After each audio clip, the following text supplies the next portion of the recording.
Hello everybody, welcome back to Book of Kings, where we discuss topics such as history, religion, philosophy, psychology, culture, and more, and the way that they all interact with one another. Don't forget to like, leave a comment, subscribe, and hit the bell icon to receive a notification every time I release a new video. Hope you enjoy. What is happiness? How can one attain happiness? What does it mean to feel peace, and how can peace be attained? Where do suffering and sadness originate, and what can we do to cope with these feelings? These are questions that have plagued philosophers, theologians, sages, and psychologists all throughout human history. Happiness is something most of us want to feel. Sadness is something most want to avoid. Most people want to feel peace and relaxation. Most want to avoid fear, anxiety, and worry. But are these desirable emotions something which we can feel all of the time? Are these undesirable emotions something that we can consistently avoid and turn on and off at will?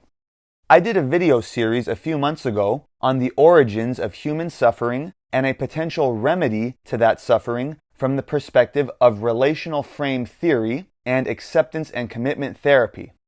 In contrast to the standard approach in the field of psychology, which attempts to teach individuals to stop the negative thoughts and feelings which they may be experiencing, i.e., thought stopping, acceptance and commitment therapy proposes that the emotions that we experience are natural reactions to events within our environment and therefore are not something which can be turned on and off, as attempting to do so will often lead an individual to experience those unpleasant feelings more often and more intensely.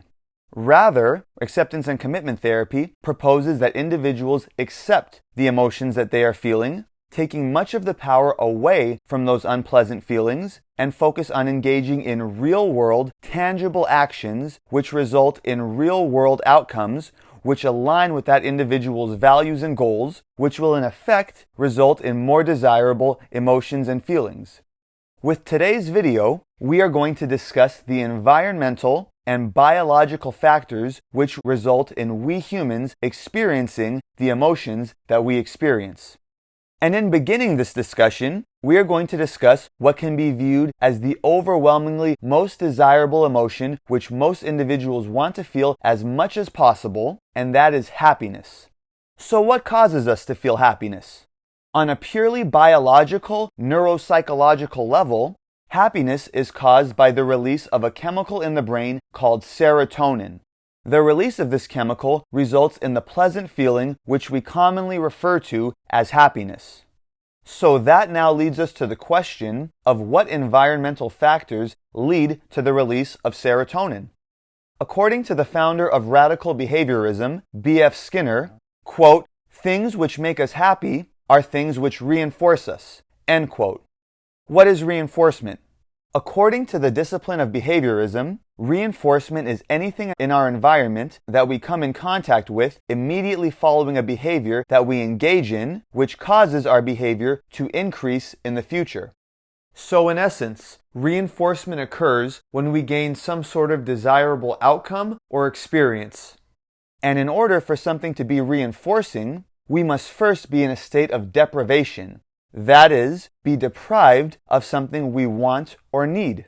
So in other words, if we are deprived of something we want or need, whether it be food, money, spending time with a friend, take your pick, and then we receive that which we have been yearning for, serotonin is released in the brain and we feel the feeling we commonly refer to as happiness.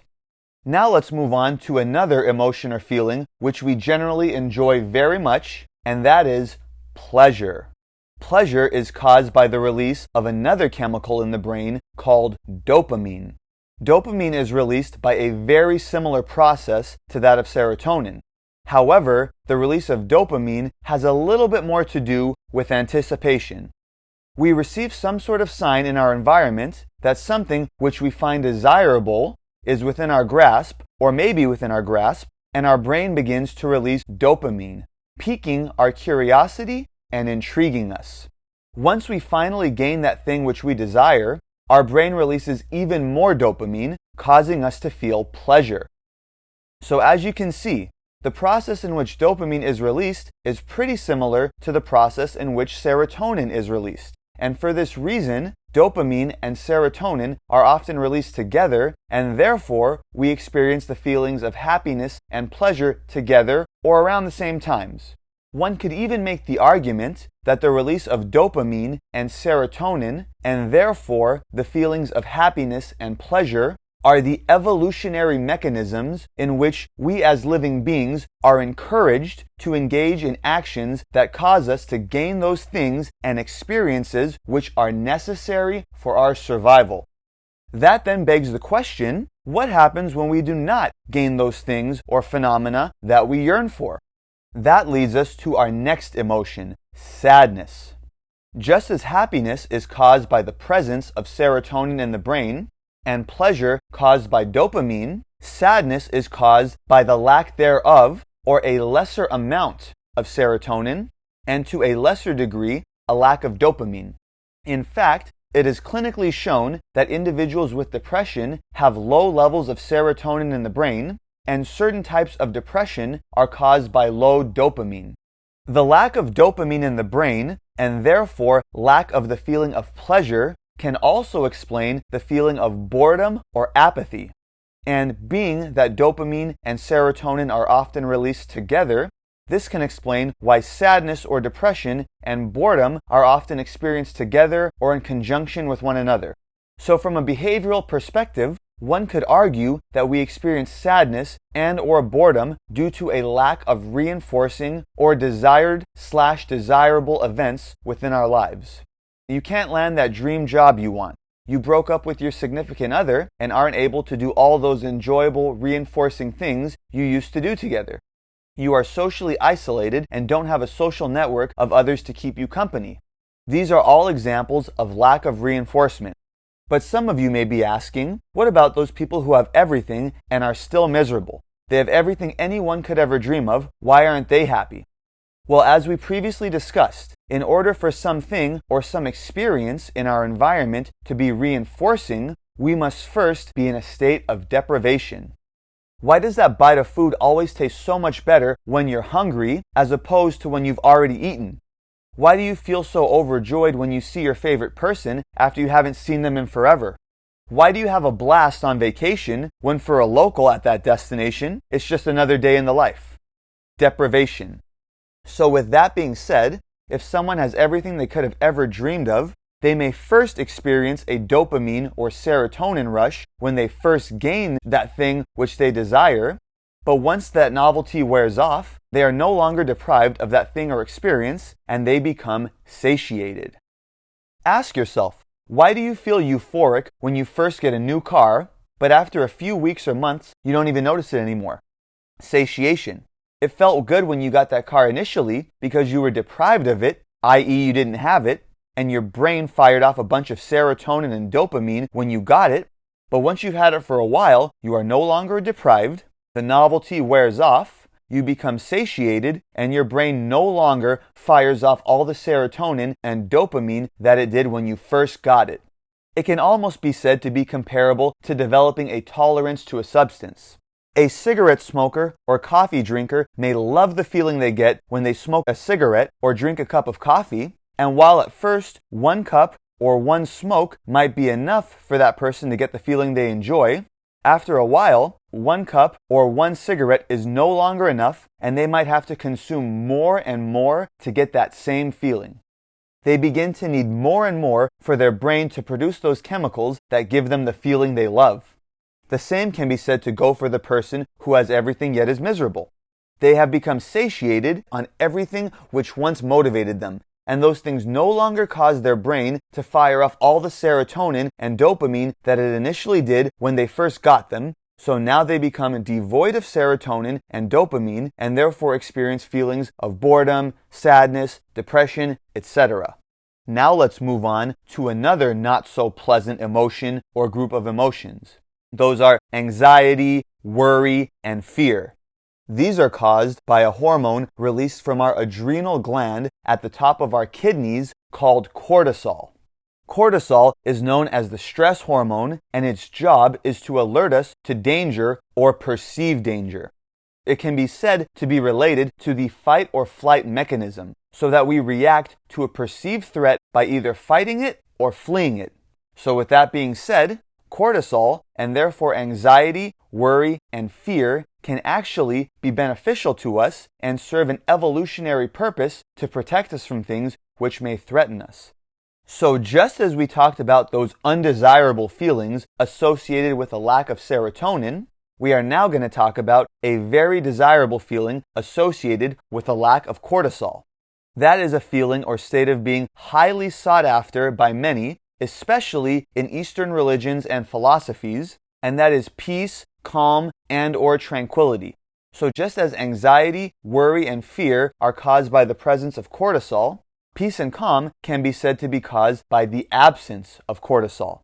And just as the environmental factors which lead to the release of cortisol and therefore anxiety and worry are perceived threats, the environmental factors which lead to peace and calm are a lack of present perceived threats. And we would all very much like that, wouldn't we? Wouldn't we like to have no perceived threats and therefore feel calm and peace all of the time? But is that realistic, to have no threats or perceived threats at any point in our life? Or maybe we would like to feel complete peace and serenity even if we do experience threats to ourselves or our well-being. But then how would we be able to react with the necessary urgency to overcome that challenging situation? Is it realistic to expect to feel calm all of the time?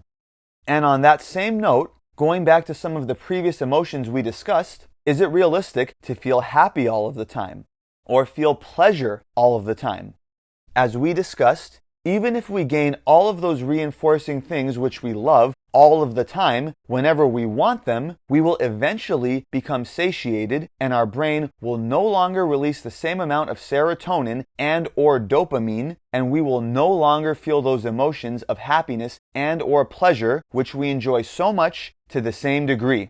But one may be asking, well, why can't our brains just produce serotonin and dopamine all of the time so we always feel great? Wouldn't that be awesome? Well, many people do attempt to achieve that utopian experience, and sadly, they do it through things such as substance abuse and other addictive behaviors, and it almost never results in the prolonged state of euphoria that they desire. With every come up, there's a come down. Your brain can only produce so much serotonin and/or dopamine at one time, and that substance may allow you to have way more serotonin or dopamine at one point than you usually would, but then following this, you've used up all of your serotonin or dopamine for that given time, and you must now experience those emotions associated with a lack of those chemicals, i.e. sadness, depression, apathy, etc., until your brain can produce more serotonin and dopamine. You've drank all of that water in your well, and now you've got to go thirsty until it rains again. And for those who seek that serotonin and/or dopamine rush from other forms of addiction, such as gambling addiction, shopping addiction, kleptomania, etc., unbeknownst to them, that process of satiation we discussed will kick in, and they will require more and more of that experience to get the same stimulation, developing a tolerance to that stimulation, not to mention the real-world consequences that come along with those behaviors. Now, there are in fact individuals who naturally do produce more serotonin at a given time and experience a far more intense feeling of happiness and energy at a given time for a longer period of time.